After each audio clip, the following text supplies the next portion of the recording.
So, hi guys, welcome to my YouTube channel. My name is Treasure Kelly, and this is my first YouTube video. So, I scored 320 in post UTME, and I actually learned a lot. And I was like, okay, yeah, I learned a lot. Why don't I share this with people that would write post UTME next year or would like to write any important exam at all? So, yeah, let's dive into the video. So, if you're a university aspirant and you want to write a post-UTME for a particular university, the first thing you are meant to do in order to like hasten your preparations for that exam is to ask questions.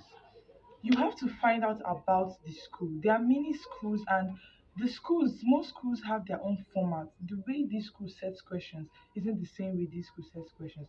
So you need to ask questions. Ask questions.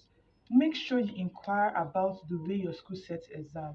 Because all you need to do is that just you need to ask someone that has actually written that post UTME exam before to tell you the format, if it's easy, if it's hard, how you're going to prepare for it, what and what you're meant to read. So that's the first point.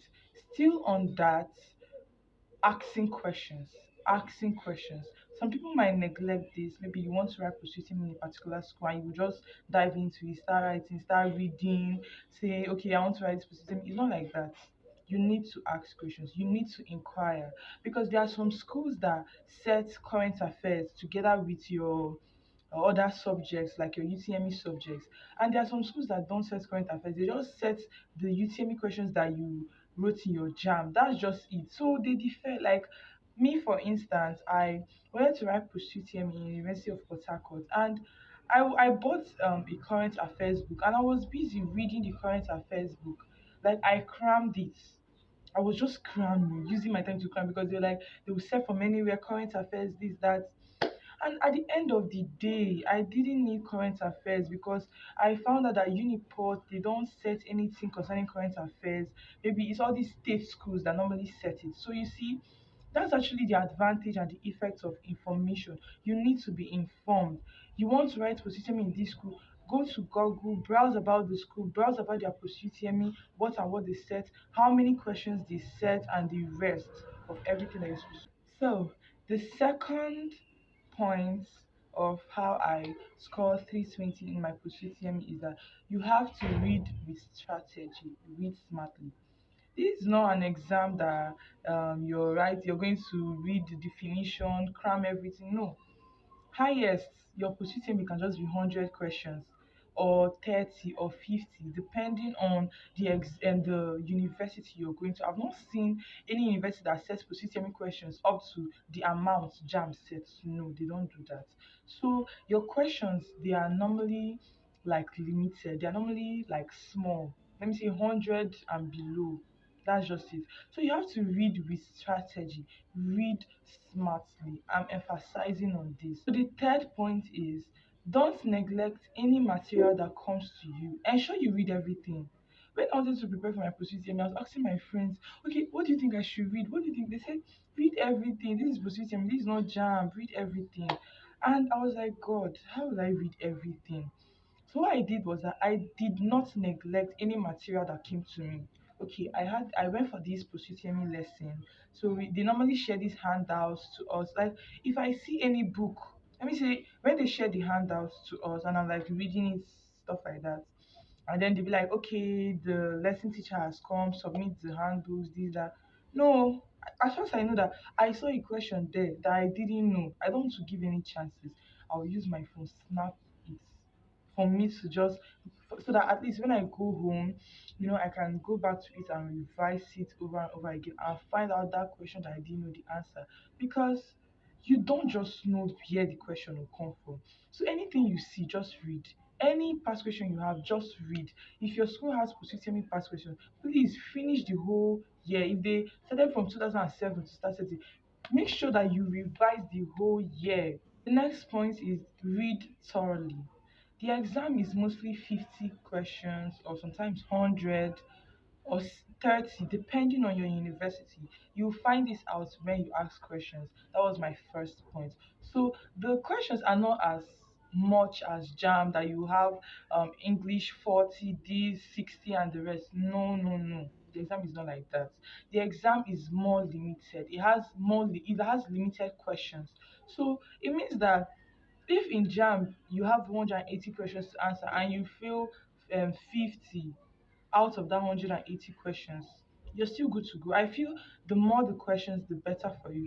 But potassium is not like that. It has limited questions. That's just the truth. It has limited questions. So you have to read thoroughly. Now, the next point is this is actually especially for federal universities.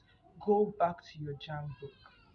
I don't know for state universities because I wrote potassium in only one place, and that was University of Port Harcourt, which is a federal university.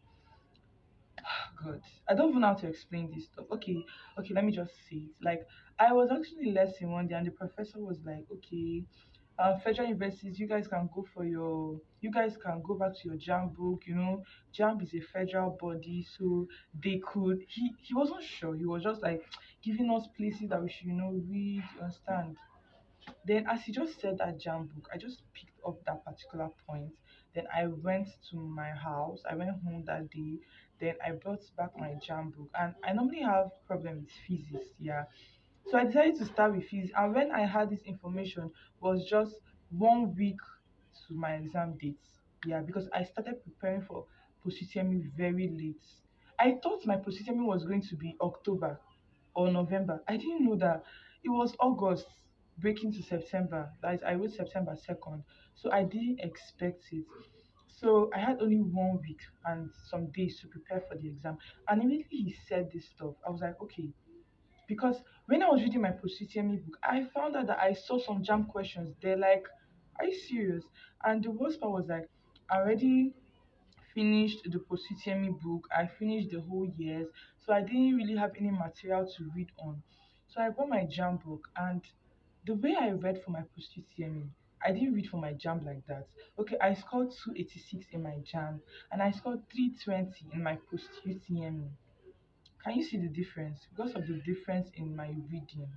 My jam, I did more of cramming past questions, and it almost made me to fail. I won't lie. I don't encourage or advise anybody to cram past questions. It is bad. It is bad. So I brought out my jam book, and normally I have problem with physics. Like, at least if I don't read chemistry, I can, you understand. If I don't read biology, I can. But you see that physics, there are some things that normally confuse me. So I brought out my jam book. I started from 2001. I started revising, and I read thoroughly. Meaning that if I see a question on taxonomy, for example, that question is on taxonomy. Okay, yeah, I feel the question. When I'm done with the past question, I check the answers. I feel the question. I won't just look at the answer and say, okay, yeah, yeah, this is the answer. Yeah, fine. No, I feel the question on taxonomy. The next thing I do is that I have this jotter. Like, I had three of those jotter to show you how I read so thoroughly. So what I do is that I'll carry my pen and the jotter. I'll put in my points list taxonomy.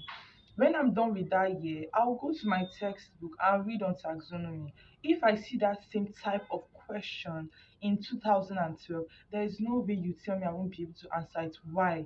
Because I went back and read on taxonomy. Are you getting it? There are some of those jam past questions I was reading. Some of them I'll fail it. The next time I see the question, I will get it.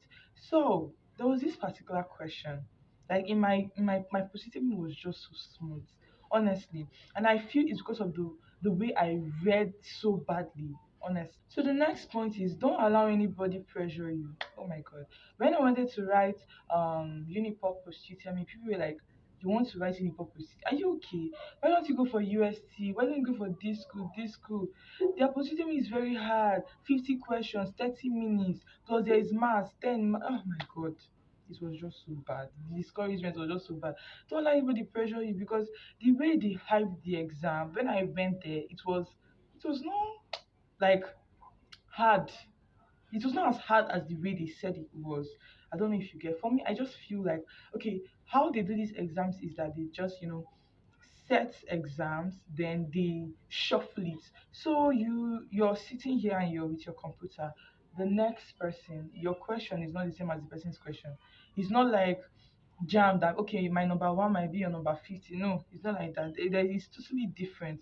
So you can be lucky enough. Your questions will have more of like will be more of theories than calculations because the time is limited. Then this person, let me say your physics that is 10 questions, you have 10 calculations. It's just low. That's why you need to pray honestly. So yeah, do not let anybody pressure you. They might be like this position is hard, this but it actually has disadvantages and advantages. If people be like this position is very simple, you pass it, you might end up being relaxed. I don't know if you get. In my own side, as people told me that this exam was very very hard, i I overread, and I feel that if they didn't tell me that the exam was so hard, I would have relaxed. That's just the truth. But because of the way they actually said the exam is hard, the exam is hard, don't write it, don't do this, don't do that, change to another school, that's what made me buckle up. That's what made me put more effort in writing that post UTME. So that's just it. But people are different. There's some people that when they get words like that, they end up being afraid, being discouraged, thinking they can't do it. And there's some people that it gingers them up. It makes them to, if they were reading 5 hours in a day, they'll end up reading 7 hours in a day because it's hard. They heard it's hard and they want to meet up. So that's just so the main point. I said how I scored 320 in my system. I read thoroughly. I read fine and good. I read. Now I read my jam book. Okay, so let me see. There are some questions that I'll actually see in my jam book. When I use my laptop to practice my jam CBT, I'll see those questions. So there was this particular question I saw, and I was like, okay, yeah, I don't know this question. I did it in my jam book. I filled it. I found out the solution and I solved it. The next time I saw it in my jam book again, I still filled it. I was like, why do I keep forgetting this formula? I did it and I got it. When I was using my laptop for CBT, that same question, I saw it. I did it, I got it. When I went to lesson, there's this jam CBT stuff we normally do. We set it in the post UTME format. That is 30 minutes, then 10 questions for each subject, or 25 questions for each subject. That is 100 questions, anyway it says. So I actually did it and I saw that same question. I did it and I got it. And guess what? When I went to write my post UTME, that question came out. And if it's you, will you still solve it? Like 30 minutes for 50 questions. You have maths 10. Maths 10. Will you still solve it? No. There's some people that be like, no, even though you just need to solve it because what if the the number there was 7.5 and they changed to 7.8 and you will just pick the thing that you think is the answer because you've done it before. But this is not WAEC that at least you have time, you can solve. This is Pusitemi, 30 minutes, 30 minutes. Like the time is so small. Emphasis on the time is so small. When I wrote my jam, my first jam, when I finished writing my first jam, I had 45 minutes left. In fact, I was so tired. I revised my work like 3 times. In fact, and how will somebody say that the time for jam is small? 2 hours. Oh my god. 2 hours, 2 whole hours for just 180 questions. My dear is not small. My dear is not small at all, at all. My dear, please, the time is not small. Post UTME, honestly speaking, I wrote maths in my post UTME up when I was going to enter medical school. All my mind since my secondary school was like, don't worry, I don't need maths. I don't need maths. So I wrote maths, yeah, I wrote maths in my post UTME.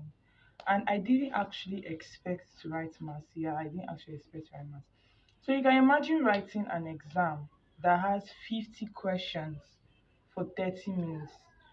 English, maths, physics, biology, chemistry. Just imagine that you're unlucky enough. Your physics, your chemistry, and your maths, like your physics and chemistry has more of calculations.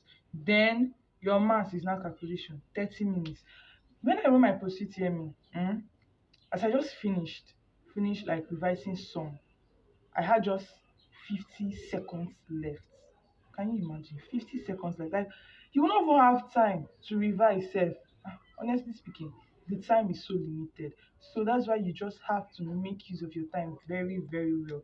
But luckily, your school might not include maths in anything that has to do with health sciences or medical stuff. Like if you want to study medicine, physiology, anatomy, all those medical aspects, microbiology, and the rest. Your school might not include maths in the subjects, in the things that you write. So that's why you have to ask questions so that you know if they also include maths, so that you know how to prepare for it. That's why I put as my very first point. Ask questions. So positemi, I feel positemi is even more tough than jam. But for me, my positemi was more like simple than my jam because of the methods I used to read. I didn't read well for my jam. What I did was I just crammed past questions. That was the only thing I did. But when I was writing my post-UTME, I was like, you see this post-UTME, I am going to read. So the next point is have in mind that the post-UTME exam and in fact the whole of admission process is more like, should I say, a competition than an exam it seems to be. Yeah. It's not everybody they'll give. Okay, let me put it in a very good way. When I wanted to write my post-UTME, we had three centers for medicine and surgery. My center, should I say we were more than 1,000? I don't want to exaggerate. Let it not be like as if, but we were thousands of people. So I can just finish the exam. I'll meet my friend in the other center. I'll be like, my God, my center will be just much. And he'll be like, you're saying you're just, have you seen my center? Did you see my center? That's just the thing. The turnout that day was just so much. I know the worst, but at the end of the day, they actually have a quota for medical students, the number that can be admitted. That's just the thing. The space is so limited.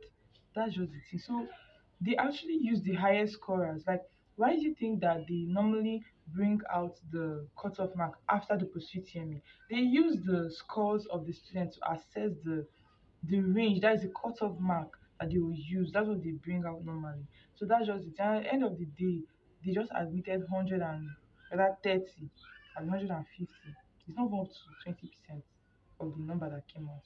So that's why you should know that as you're reading, as you're reading, thousands of people are also reading for that same course. So you need to read harder. You need to put more effort so that that thing that you want, you will get it. The last point I have for you guys is to pray. You just need to be prayerful. That's just the thing. You're writing an exam, you just need to be committed because I always know this saying that God blesses your hard work with success. Like if you're committed to God, then you're hardworking. You read, you do what you're supposed to do, my dear. That sky is where you're meant to be. That's just the truth. So you just have to pray that you be lucky enough that the exam will favor you. Because some people read and read a lot, but most of the things and the areas that they touch in, like they don't actually bring them out. So that's why you just have to be prayerful. You know what you want. You want to study engineering, you want to study this, you want to study that. You know what you want. You have to be determined for that particular time, your exam. Just read, just be zealous, just be efficient. So that's what I have for you guys. Please don't forget subscribe, like, share this video, and I actually hope that this video has at least added a point to things you already know preparing for your examination. And also, don't forget to drop your comments in the comment section and tell me anything you feel I would have added to this video that would have helped you. Thank you.